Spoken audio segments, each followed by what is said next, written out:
Hey guys, it's Dan here.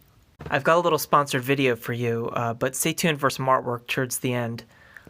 I was sent this power washer by Homdox, and typically I'm not all that qualified to review this kind of thing, given that it's the second power washer I've ever used. If you guys have been watching my page for a while, you've seen that I posted that Space Invaders art that I did on my back porch, and I think that's how they found me.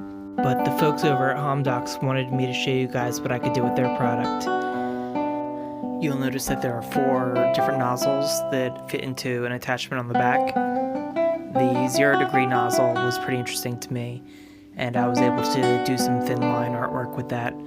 You'll see my Zelda sketch at the end. The nozzle also has an attachment for cleaning product, which I wasn't able to test at the time. Most of the nozzles required additional passes at close range to complete the cleaning, so it took a little while, but that's been my experience with the power washers I've used so far.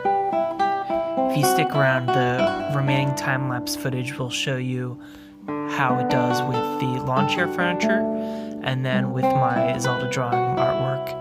You'll notice in the drawing I have to switch hands. The kickback is a little stronger than I anticipated, but I got the hang of it after a few minutes.